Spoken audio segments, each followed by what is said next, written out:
Hi, beautiful people. I hope we're all having an amazing morning, day, evening, afternoon, or night. If you guys don't know me, my name is Marcelina, but you guys can call me Marsha. Some facts about myself: I am 17 years old. I have a love for all things reading, fashion, and dance. I am an older sister to a beautiful little sister named Carla, and I love God. I am here to talk to you guys how I came to faith and how God has completely transformed my life and how he has saved me with his light and his courage and his faith and his determination from the darkness. I'm here to share my testimony. I grew up in a Catholic faith, having to wake up at 6:30 each Sunday morning, eat breakfast, and be ready at church, ready for mass by 7:30. I was baptized when I was a baby. I had my first communion, and I was a junior altar server.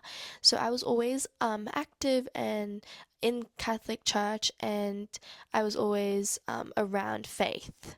However, I was so young that I hardly remembered all these memories. Um, all I remembered was feeling like church, praying, and serving was an obligation or a chore I had to do, not what I wanted to do. I remembered when I was little, all I wanted to do was lie down in bed and sleep in my whole Sunday morning. After some time, life got tremendously busy because my sister and I, we were growing up and we had other priorities in our lives, and so my family and I stopped going to churches and masses altogether. We couldn't make time as a family to go to church because my parents are working full time. My sister was still fresh into high school, and I was struggling between distance education and traveling to the Sunshine Coast like 5 days a week and dancing 7 to 10 hours each day.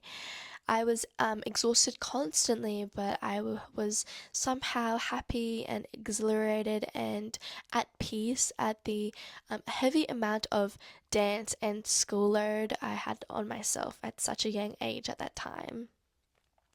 During these times, I had, and I still do have, an uplifting support system from my family, especially when it came to dance. My devoted parents and my loving sister would always be there for every competition, like interstate, nationals, or even internationals, and they would be in the audience or even side stage. Cheering on for me in the audience. The crowd, they would be cheering on loudly, but my parents, oh, they would be louder, just cheering my name. My mother was my number one supporter. She would be at every practice and every dance class, helping my dance ability and further helping me become the better dancer and performer than I was yesterday. She would go to extreme lengths to drive me like 3 hours just for an hour class if it was just to see her daughter dream and live the dream that she had always wanted. As the years went by, the tremendous amount of dance load I bestowed on myself became so immense and so intense, and my mum being so heavily involved, it definitely took a toll on me. As much as I loved my mum for her encouragement and her constant support and her push for me, to be one step closer to what I wanted to achieve as a little hip hop dancer, it got to the point where I lacked sleep and I had no rest and be so behind on my education. I lacked the balance between the two. So my mother pushed me far beyond my limits each day, so much so that it became concerning. Um, I understood that at that time, dance was my life, the place, the environment, and the people I surrounded myself with, it all linked to one word, which was dance. Um, but it became so much of a strain, a struggle, and even a draining endeavor knowing that this was all I was going to be doing the next 30 to 40 years of my life.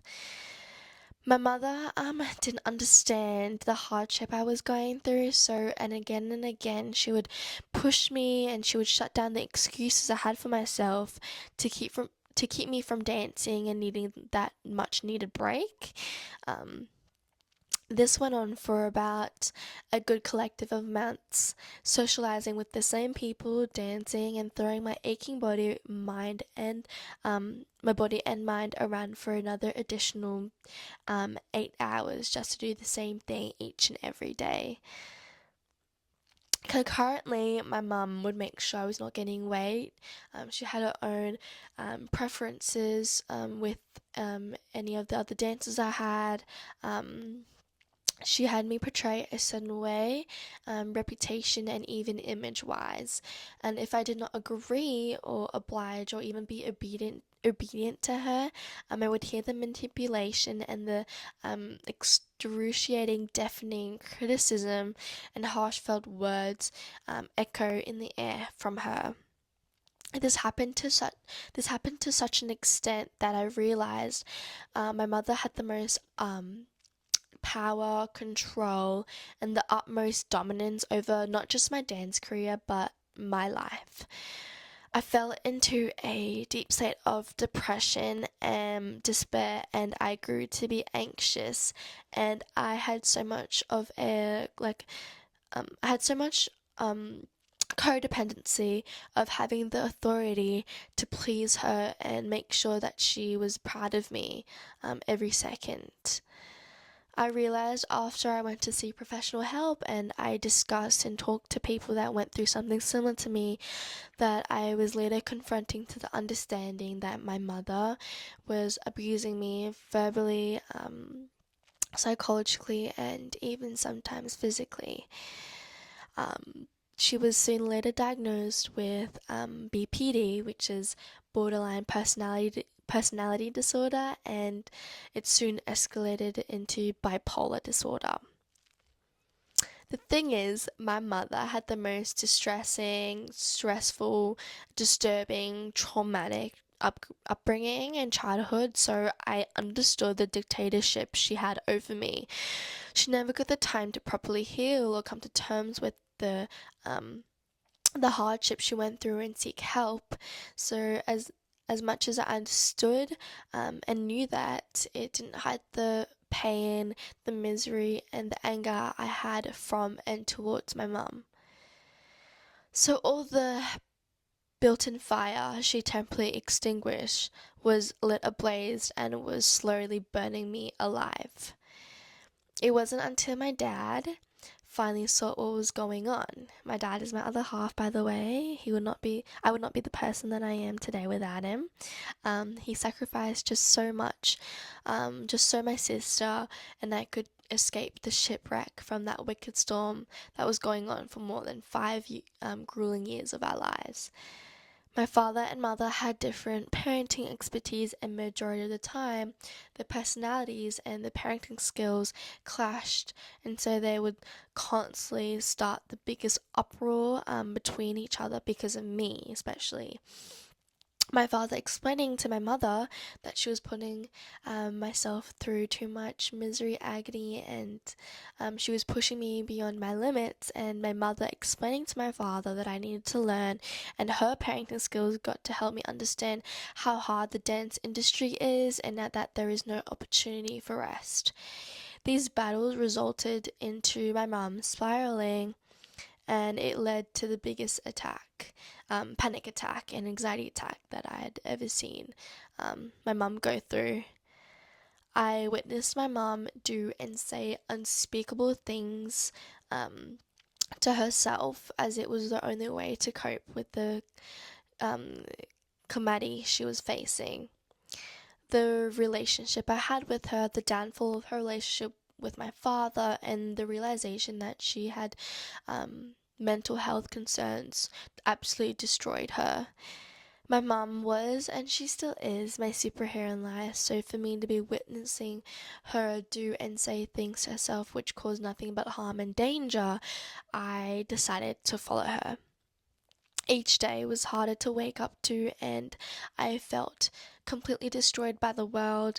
And if that was a coping way for her and a coping mechanism for her, it would be right for me to do it too. I started self harming at the age of 14, and I fell into the deepest depression and anxiety by the ripe age of 15. I felt as though that everything was completely my fault, that the reason for my parents' divorce was because of me, the reason why my mother suffered and suffers from BPT was because of me, and um, that the reason my dad was so tired of keeping the family together and in one piece was because of me. I felt that I was the key objective into this whole entire catastrophic disaster and that I shouldn't be here for it.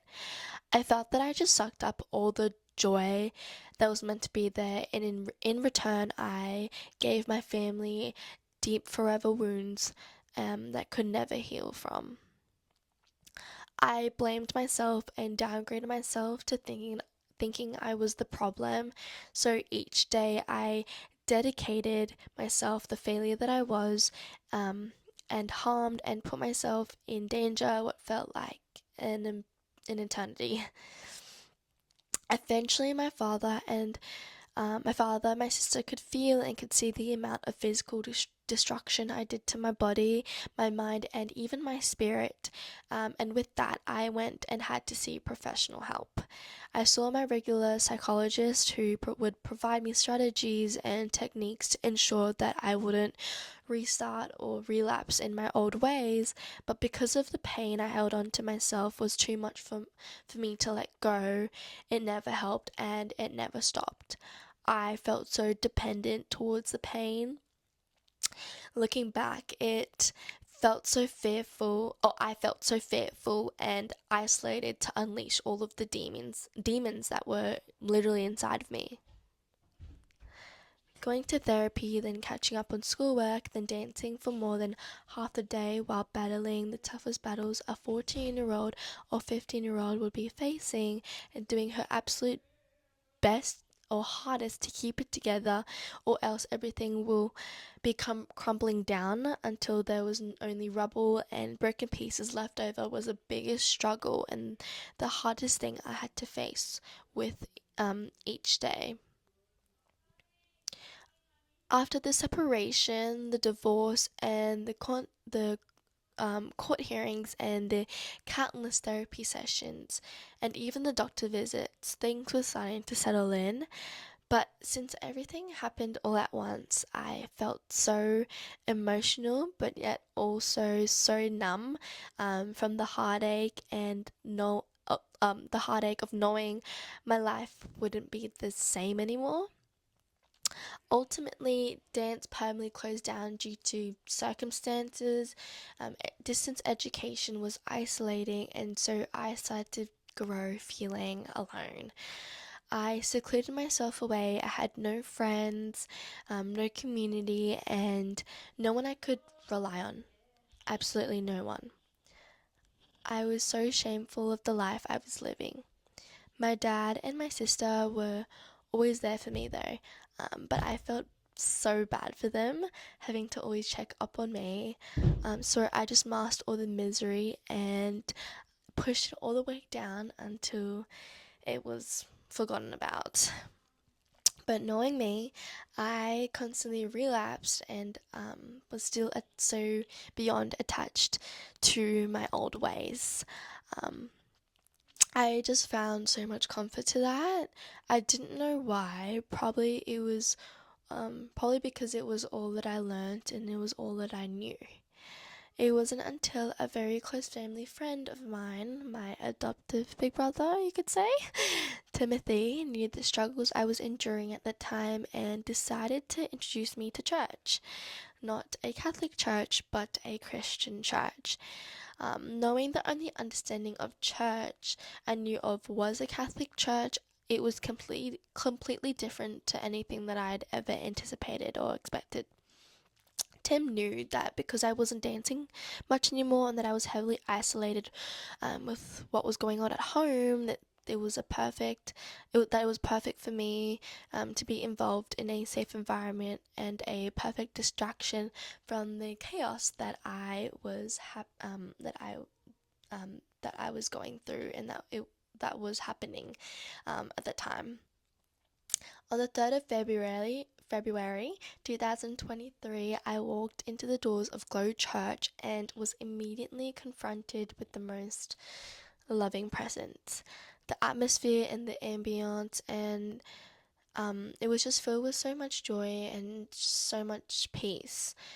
Joy and peace, which were two things that I had not found for a very long while.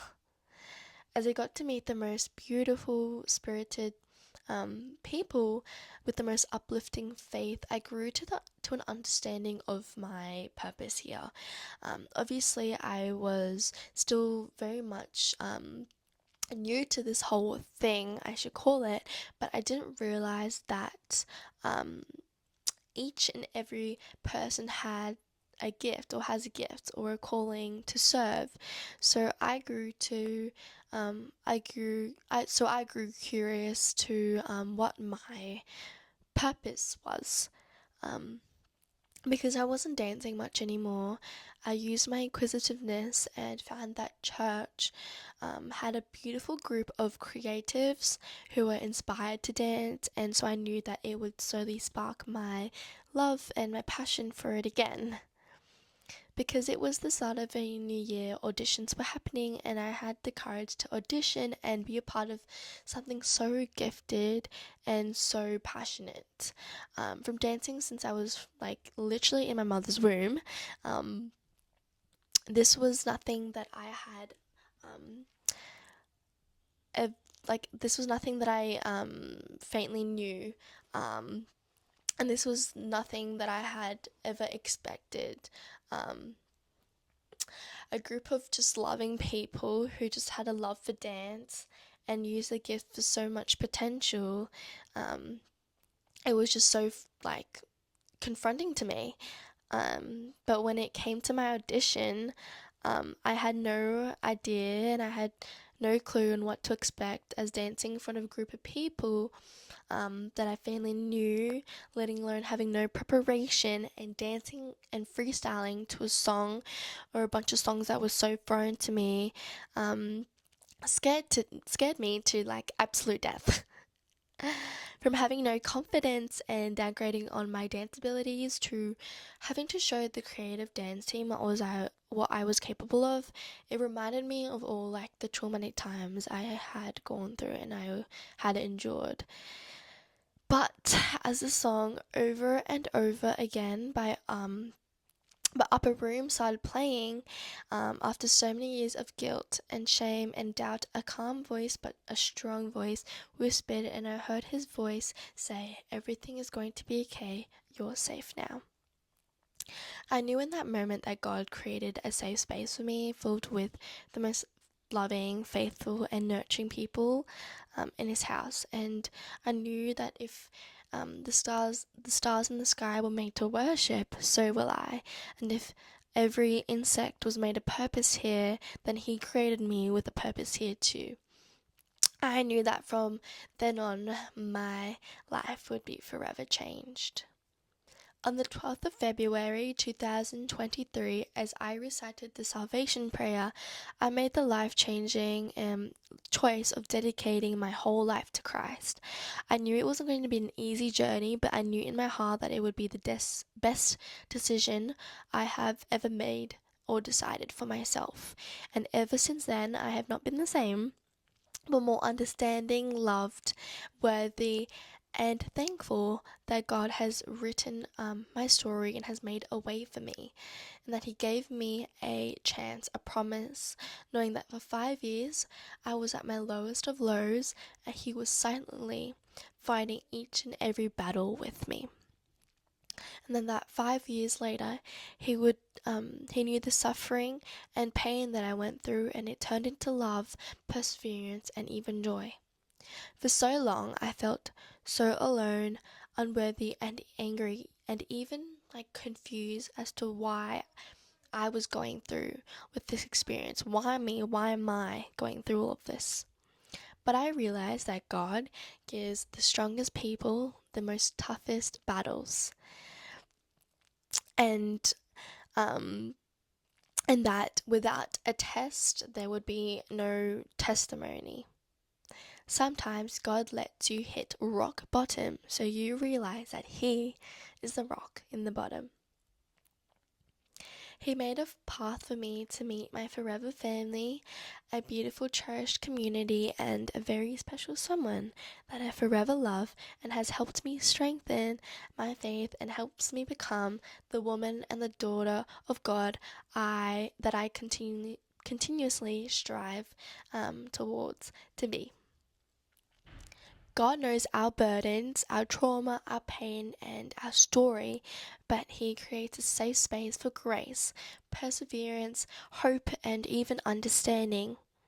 The same God who made all of creation made me to know Him and enjoy His wonderful world.